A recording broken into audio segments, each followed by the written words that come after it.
Good afternoon, High 10 Partners, George Realty. It's a beautiful day out there. Welcome to the second training on new forms. Today, I've pulled forms that I feel are the most important where they've made changes for us to review. It's a fairly simple review, so no worries. And if you ever have any questions on any forms or how to fill them out, or just a phone call away, or my door is always open as well as Peter's. So you come in and we'll help you with whatever your needs are. Okay, so I'm going to share my screen.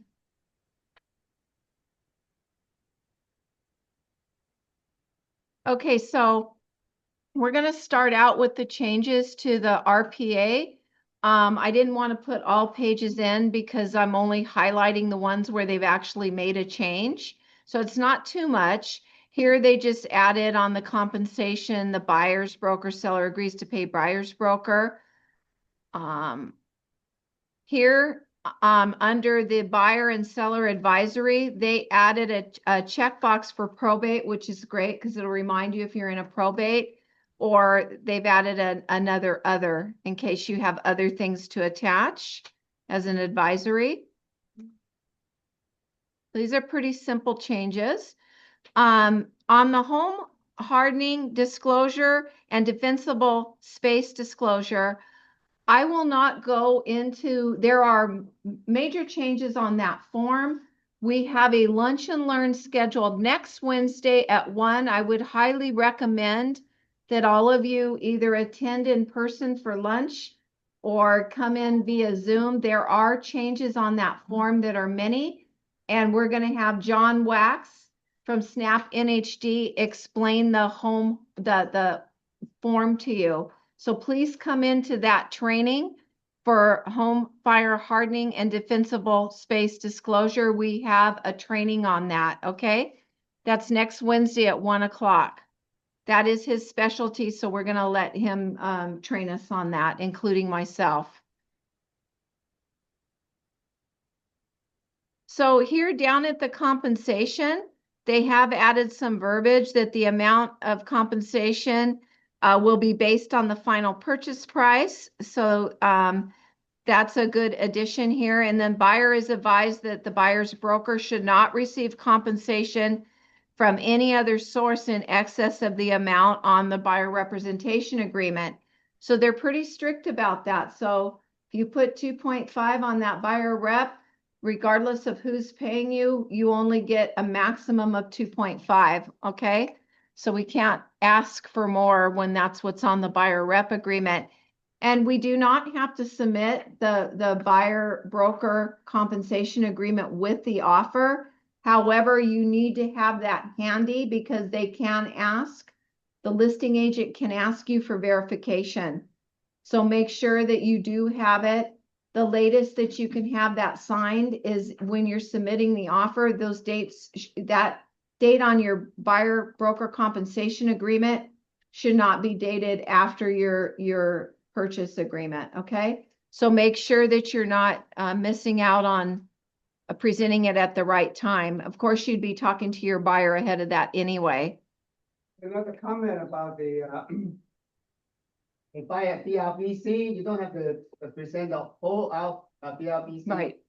To the sales agent. Okay, you just have to say, hey, and then in the BRBC, they stipulate what's the maximum. Yeah. That page. Commission, that page, yeah. The page that shows that, That's correct. Right. You don't have to send it the whole BRBC. It's none of that business. That's correct. Good point, Pete. I hope you guys heard that. Would that be the first page? No, the page 11 of the 17. Okay, Right? 11 to 17.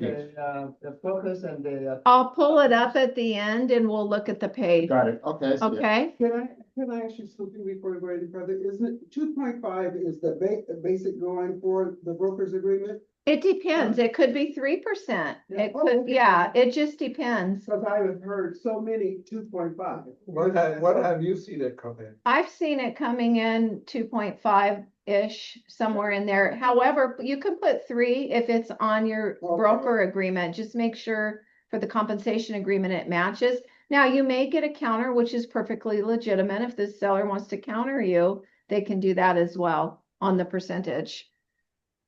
And some people just have it 2.5. Yeah, because it used to be the full commission is 5%, so. Yeah. Split 2 and 2.5. Okay, 2.5, I got you.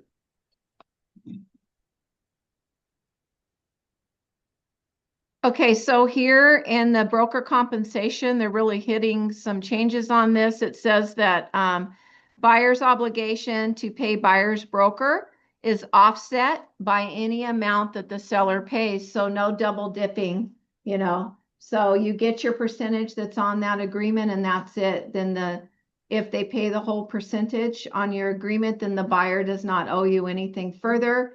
If you had 2.5 or 3%, but you only got 2%. If you didn't check the box in the buyer broker agreement, which I'll show you again because we have an agent on here waiting to see that at the end, then they are not responsible for that difference if you've checked a box where they cannot pay your commission. So I'll show you guys all at the end that box. However, if you left that box unchecked because you talked to them and they had the funds to pay your commission, then they need to make up the difference between what the seller's paying you and what is on that agreement. Quick question, Michelle. Again, this could be a very, I guess, silly question, so to speak, but it's a primitive question.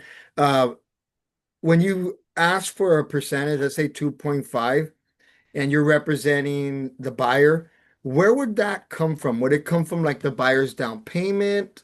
Would it I'm just, trying to get an idea of the source of that percentage. Well, it's out of their pocket, really. And then I think some lenders are trying to figure out, Peter, am I wrong, how to roll it into the loan? Am I correct? Well, it's, if the seller agrees to pay 2.5%, it's from the seller's proceed. Yeah. Right, we know that. So it doesn't matter if it's from the lender or where, it's from the proceed of the seller. yeah, most of the deals that we're seeing right now, they may counter some of the commission down. Like if you ask for 3, they may counter you to 2.5, but it doesn't hurt to ask for 3 because they may, just pay it. But most of the sellers are cooperating. Now that's not a guarantee, but most of them are cooperating. And some lenders, you can talk to them to see if there was a way to roll it, I think, into the loan. Isn't that what they told us last time? That they're looking into a way to do that. Okay. But Paul, right now, most of the sellers are cooperating. Got it. Okay. Yeah. Sounds good. Thank you. We know we've asked the lender. Yeah. That's just a one-word ad. I'm not going to even address it. I just wanted to show you. The buyer's investigation advisory probably didn't even have to show that, but I just want to make sure that you understand that your buyer really should be looking at this. I was just reading, it was an old lawsuit, but it was a lawsuit that Carr deemed worthy enough to post on their website, whereby an agent told a buyer there was cracks running down the stucco, and he's like, does that mean anything? And the agent was like, no, because the guy was like really big on structurally sound, and the agent knew that, but then said, oh no, nothing to see here, basically, instead of referring him to an inspector, right? So what it ended up being was a foundation was cracking. Once they lifted the carpet in the bottom, they could see that somebody put glue in there and that there was a large crack. So moving forward to the lawsuit, the brokers were both sued. The agents lost. Not only were they responsible for the fee of the E&O for the foundation, but also for the buyer's legal fees. So when somebody raises a concern to you, that's why I wanted to stop on this. Don't just brush it off. If it's a concern to them, it's a concern to us. And if they raise a concern, there surely is an inspector that could address that with them. And it's not us. We're not contractors. That is not our lane. I don't ever tell somebody, oh, you don't need to worry about that, because how would I know, really? So if they raise something about cracking even in the driveway or the whatever, don't just brush it off and tell them, oh, that's okay, that's normal wear and tear.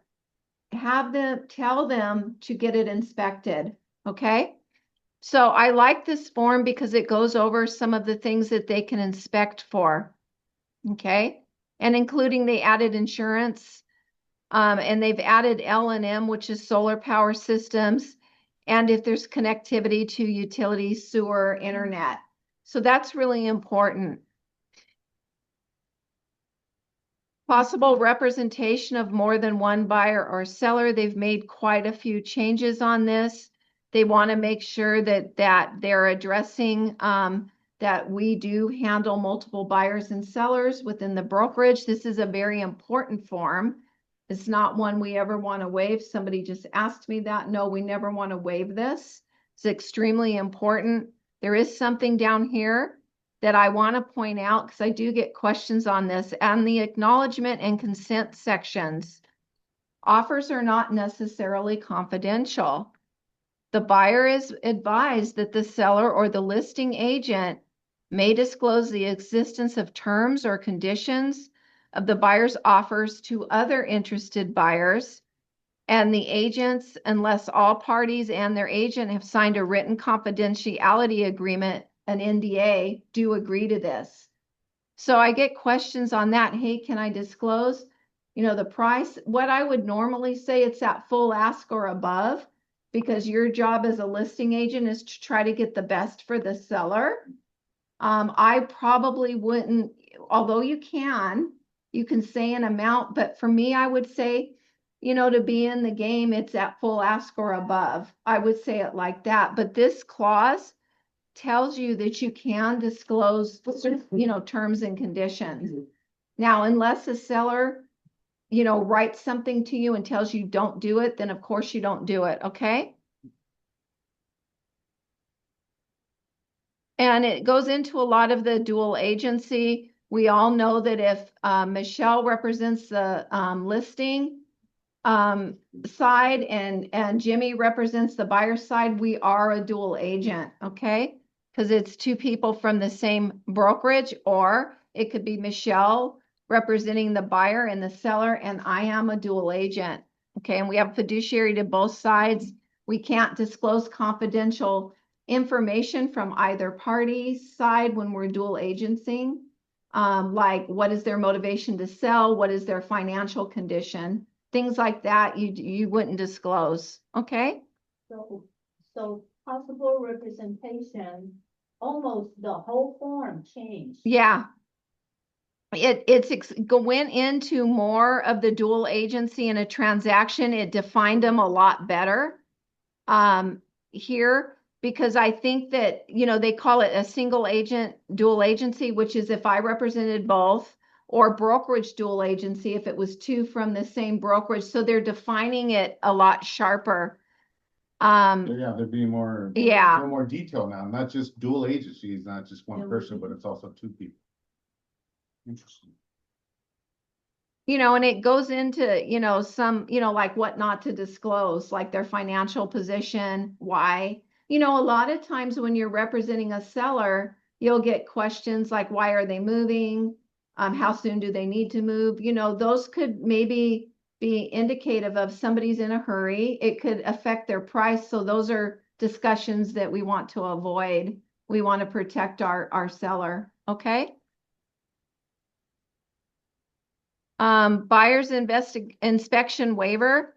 I printed this because not because there's a ton of changes, but I want to remind everybody, even if you're on a commercial transaction and they don't specifically, like, let's say AIR doesn't have this form and they're saying, I don't want to do any inspection. We have a case like that where I just want to buy the building, right? So we want to make sure as a brokerage that you have presented this form and that they have initialed off on it. So they're waiving, you could even just cross out home and put building inspection waiver. You want to make sure that if you're representing anybody and they're waiving inspections, that we have some evidence that they decided to waive, because this form even says it's against the advice of the broker. Because we always advise them to have an inspection, but if they really don't want to, of course they don't have to, but let's get a waiver. Now, they have waivers of additional, this is new, investigations recommended by other reports. Maybe the listing agent provided you some reports that said for them to check with a structural engineer or whatever the case may be. You note that here, if a report that you were provided said to check something, but they're not going to check it, then you waive it here as well. If the phase two is Recommended? by phase one. Oh, I would, yes, if that's really important, yes. So if you don't have a specific form for commercial, no matter what, make sure you're providing the waivers. Because we need that on our file to show that we did our job and ask them to get inspections, okay? Buyer early occupancy addendum, I just pulled this in. They did do a lot of changes, but even if somebody is in 3 days early or whatever, we don't recommend it as a brokerage that you allow the buyer to move in early prior to close of escrow I'm talking about. But if everybody's in agreement and everybody's insisting, please have this form. We don't want to go like without the form. We really, I think Peter would have a rule about that. Yeah. We don't let that happen. So, Even if they're, I have a question. Mm. Regarding the date on the second line. Shall we put down the offer accepted date or the date? it's an addendum to the purchase agreement, so it would be that date. That date. Yeah, There's a date on reference date. right. That's the reference date. I always use the reference date. Okay, Yeah, instead of offer accepted. no, just the Reference reference date. But you know, we don't, Peter can talk more on this. We really highly recommend you do not allow this. yeah. Is somebody to move in prior to close of escrow. Those are definitely not. There's a lot of problem. But if there is a lease, there is a early Yeah. possession, yeah, you might, but, Might. but purchase, not never. Never. Like, has your neighbor's a drug dealer, so. Because you have a lot of liability, you know? Yeah, Somebody falls, gets hurt and all that. Yeah, then who's gonna, which insurance company got that? Yeah. right. And it even goes into the insurance. You're right. Yeah. Yeah. But- And if they're thinking close and if the person is in the possession of the property, you have to evict them. Yeah. That's. Good, and good luck on that. Yeah, now you're into eviction costs. Yeah, Yeah. in 5 years. So additional signature addendum, I have a call into the legal hotline, but the wait was almost an hour, so they're going to call me back. So if I see their number, I'm going to pick it up. This form, they've done some changes on it. It's not brand new, but here's the forms being signed. So this is if you're adding other parties. This is not an assignment, but other signators where they maybe didn't fit. You're going to use this form to document the forms being signed. So they've given you click boxes here. And it says right here, for example, if X, Y, and Z are all buyers and X, Y previously assigned the documents, only Z needs to sign. So whoever didn't previously sign all the documents that you're going to check up here would need to sign this. Now, I know the next question is going to be, is this in place of signing the actual documents? My thought is that's not a good idea. I don't like that, but I am posing it to the car attorney. But for us, we would want you to have the document signed. Why? Because just a single form, somebody could say, I never saw that. I didn't know that, you know, and they're one of the people in the transaction. So I'm waiting to hear back, but if you are adding somebody as a signator, not an assignment, but they're adding a new party to the contract, then you need to have this document. I would require that you have all the documents signed unless there's some reason, but I'll wait to hear back from CAR. I don't think this would replace the initials. What's your thought, Peter? Yeah, it is additional, it's not a replacement. Yeah. So, okay, so this is an additional form. Make sure that they do, yeah, like I thought. So I probably don't need to talk to the attorney Would anymore. that be something like if people, you know how when it comes to trustees and all that, and they have those long names and stuff like that, is that for an additional line or something to add? You know, sometimes you don't have enough room to sign the names in that. Yeah, yeah. So if there's not enough room or things like that, then you do the additional form. But for me, I would make room, you Okay. know. Even if, let's say you had 4 buyers, there's a way you can make that work, just 2 on the top, 2 on the bottom. Yeah, so I'm waiting to hear back. I'm not exactly sure why this form is here, but I want to find out if they thought this was a replacement, but we as a brokerage don't like it as a replacement. So I wanted to bring it to light just in case one of you stumble across it and think, oh, good, now I don't have to get everything signed. No, we want it signed, okay? Notice to seller to perform. So they've added a couple of things which are great. They've added the solar, if there's solar. If the seller did not provide you the solar contracts or information. And this WBSC is about the wood balconies, you know, if that was a requirement, okay? So they've just added some things to make it a little more tight. Removal of substitution of eligibility of VA loan. There is a form called AFA. If you want to see the form, I can show you after the training. Referral agreement, the reason I pulled this in is if there are 2 agents, even within our own brokerage, referring, like, let's say you want to refer somebody 25%, or they gave you the lead and you have some referral arrangement. This is really structured more for outside brokers, but we want it here too.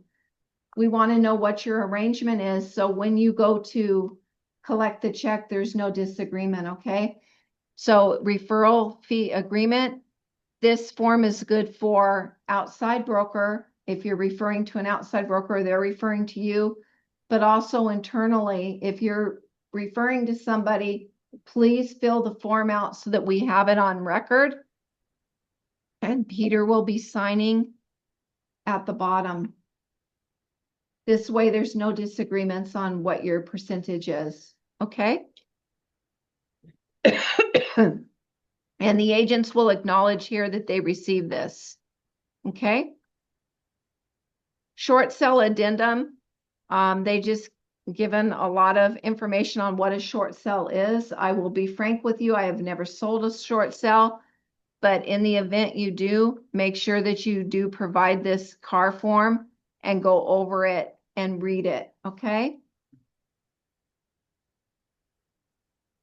Tenant, the TOPA, the tenant occupied property, not a lot of changes here, but I wanted to pull it in because when you write an offer on the, let's say the RIPA, even if it's 4 units, you should be attaching the TOPA, you know, to make sure that are the people gonna, property be delivered vacant? It's pretty hard these days, right? But sometimes agents try. But attach this form if that's the case. We had one where I told him, if you're trying to get that delivered vacant, attach the TOPA. Now, it may not work because, you know, there's laws in place right now about vacating tenants, right? But use the TOPA because here, it's right here, property to be delivered vacant, okay? And the seller will do their best. It doesn't mean they can actually achieve that. And there's language in there to support that, okay? Amendment to existing agreement or terms. So this is a modification if you had one on the purchase agreement or residential lease month to month. This is the form you would now use, amendment of existing agreement and terms. And then you number it 1, 2, 3, however many you've used, okay? When you already have a contract in place, yes. So this is just the regular addendum. The following terms and conditions are incorporated into the purchase agreement or residential lease month-to-month agreement or maybe it's a different type of agreement, but this is the addendum you would use, okay?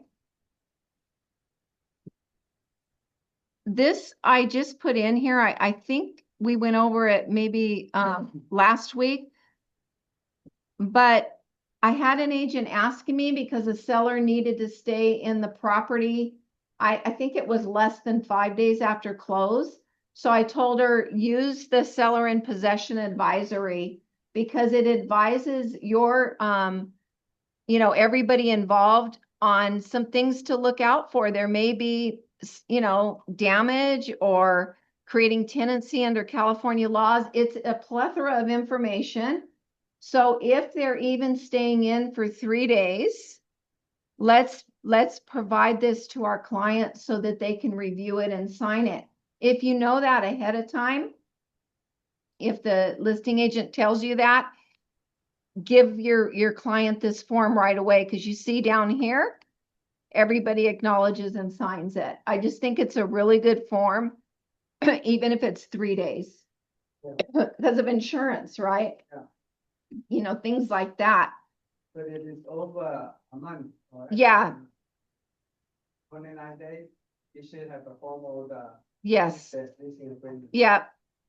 It's an RLAS, I believe. Okay. So because we have somebody that needs to look, are there any forms that anybody needs to look at before I pull up one more?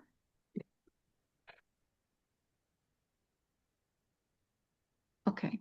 If this is redundant to you, you can tune out. But we have somebody online that needs to look at the buyer broker compensation agreement. So this is going to populate with several disclosures, right? So it's going to populate with the agency, but I'm going to get down to the meat of it. Date prepared would be the date prepared today. We are High 10 Partners, Inc. We DBA as High 10 George Realty on the residential side. We DBA as Coldwell Banker Commercial, George Realty on the commercial side. Now, make sure that you're using the right name. If you use High 10 Partners, Inc., it captures everything, okay? Representation period cannot be longer than 3 months, so you would put the beginning and the end date here.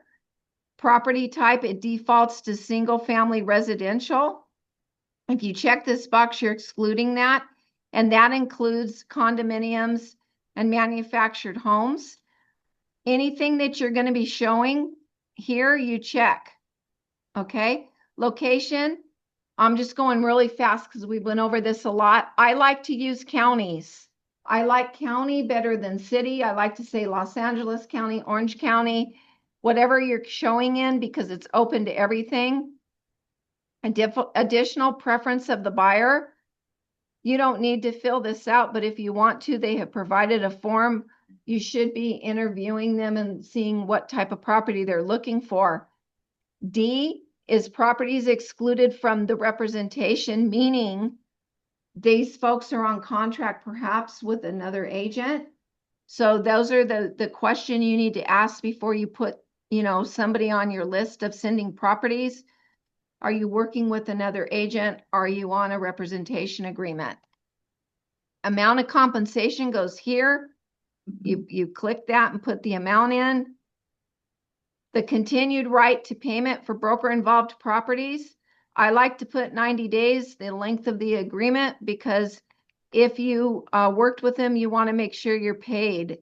And you can read in 4C, the person I'm explaining this to in the back, and that'll explain this paragraph a little more.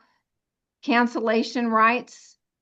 You want to make it exclusive. It's 30 days after receipt of the cancellation. Now, here's where you need to pay attention to. If the buyer tells you, hey, I don't have the funds to pay your commission, you need to click this box. It's all my clients.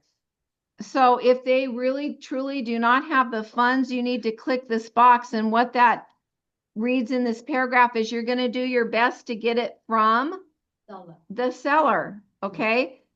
So if they cannot pay you, click the box. If they can, you leave it unchecked, okay? So let me see. And if I'm going too fast for the person that needed this explained, we'll talk privately later. And then here's the contract. It goes straight to. You're gonna make it exclusive, have them initial here. If it's an entity buyer, you're gonna fill out the information here and everybody signs it. So if I've gone too fast, then we'll circle back together and go over it again, okay? But make sure that you understand this and that, you know, you fill out every box. So I'm sorry, I forgot type of representation. A2, make that exclusive. Do yourself a favor and make it exclusive. You don't want to be competing against, you know, 10 other agents running after the same properties for the same buyer, and then you don't get paid. Yeah, I just want to know that, the normal commission was still around 5 to 6% in today's market. right. But this is only for your side, one side, buyer side. Uh-huh. Like I said, negotiable, we can ask more if we want to. It's negotiable. So all we need to present it to the seller, the seller's agent is page 105. Yeah, let me see.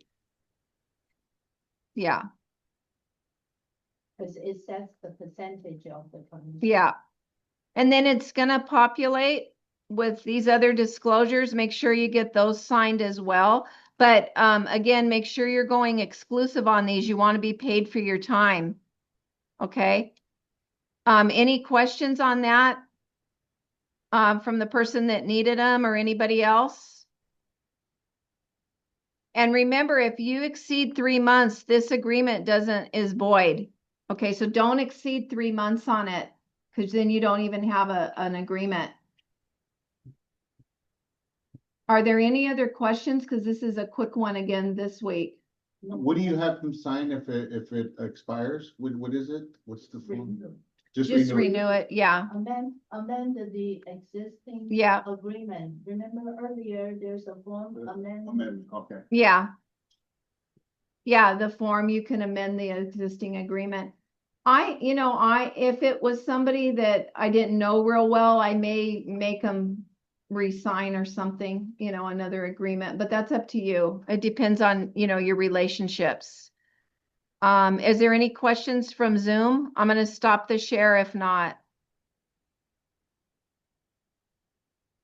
Uh-huh. On the commission, on the probate and short sale, still around what, 5%? Is it normal or is that, I don't know. too high? What is it? What? Probate and short sales Oh, good. from court. You have to get a permission from the And judge. Yeah. So, I mean, like, But usually they are. paying normal the- request, I mean, like a normal transaction, we still around that, Yeah, Right, about it 5 to is. 6%, yeah. short sale probably, you're too much. short sale, I would say probably still ask the seller. And then the seller's lender has to approve, Yeah. based on my experience dealing short sale. And then about probate too, the only time that you would have to, if the judge say it's a certain amount that you can charge, you can't go over. Right. Now, the regular one, where you don't have to go before the judge, it can go up to 6%. And you can, they can amend that contract price, right? The commission right in court, right? Because it's kind of like a court order, is that correct? If it's court confirmed. Yeah, If it's not court court confirmed, confirmation. you can do it the Yeah. regular way. Okay? Yeah, because I've only sold like one in all my years, so I remember going to court, but they accepted the commission. Mhm. Yeah, The only, They you can't go over the usually will. judge. yeah. But let's say that when the judge approves, the whole transaction, 5%, can you split between the buyer agent and seller agent? I mean, do you still negotiable or just, the judge Oh. said 5%, so half and half each? No, you Automatic- gotta do your paperwork right. We still see that, like on the listing agreements, people are still putting 5%. That's not correct. You only take care of yourself. When they bring the offer in and you're in court with the offer, right? The buyer's agent has already requested whatever their commission is right on the offer. But let's say on a probate, the judge say the total commission or just the buyer? When the judge say the total commission is 5%, it's 5%. No, what he meant is, Well, they when, split that. Which- no, But no, probably between the agents gonna be 2.5%. Two agents. no, he was wondering if it's equally share or unequally share. That's what you mean, right? If a judge approve for 5%. Right. It can be 50-50. Yeah. It can be 60-40. That's what you mean, right? I was just thinking, Yeah, you just present the whole thing to the I'm- judge, and the judge is saying, yeah, most of the time the judge will say, okay, you can work it out with the other broker, so don't worry about it. Yeah. They will let you know, don't worry. If you- Yeah, I've gone to 2 actually court hearings and they didn't dispute any of the commission that I saw there. Yeah. But if the judge set the commission, you can't go over what he said. Yeah. Do you have a question, Paul? If it's court confirmed, yeah. I thought that commission for the buyer was contingent on what the seller is offering. Yes, it is. But- But in probate, the Probate. judge sets the commission. Don't they even do that in a bankruptcy sale Yeah. too? And in a bankruptcy, they can set the commission. But for a basic standard typical sale, it's contingent on what the selling party, right, is offering. What the seller is willing to pay The seller's- the buyer's agent or the buyer's client is willing to pay them. Right? Mhm. But you can't go over, like you put 3% on that agreement. That's all you get from whatever party you get it from. Whatever source, yes. Yeah, whatever source you're getting it from. You cannot go over that amount that's on that agreement. Because that is the commission stipulated by the buyer, between the buyer and the agent, so it controls your contract. Yeah. I have a question. Does the zip form library that we have, each of us, update the form automatically? Yes. Yeah, Oh, Mm-hmm. they will replace the new one. the old one is no longer valid and it's not protected, Okay, so the system will update automatic. the library. Updated, Okay. yeah. Because years ago, they said no. Oh, no, it's always- they're updated. Yeah, it's so nice. Yeah. They put a disclaimer saying that old one, they are not, binding. In other words, you are not responsible for the legality of the old ones anymore. No. Are there any other questions? Okay, I'm gonna stop the recording and then hold tight, Paul. Yes. Thank you all for attending. We look forward to seeing you in Monday's meeting at 10 a.m. And also, please come to the lunch and learn on the fire hardening form. It'll be a great training at 1 o'clock and we'll have a light lunch. Thank you all very much. Enjoy your weekend. Getting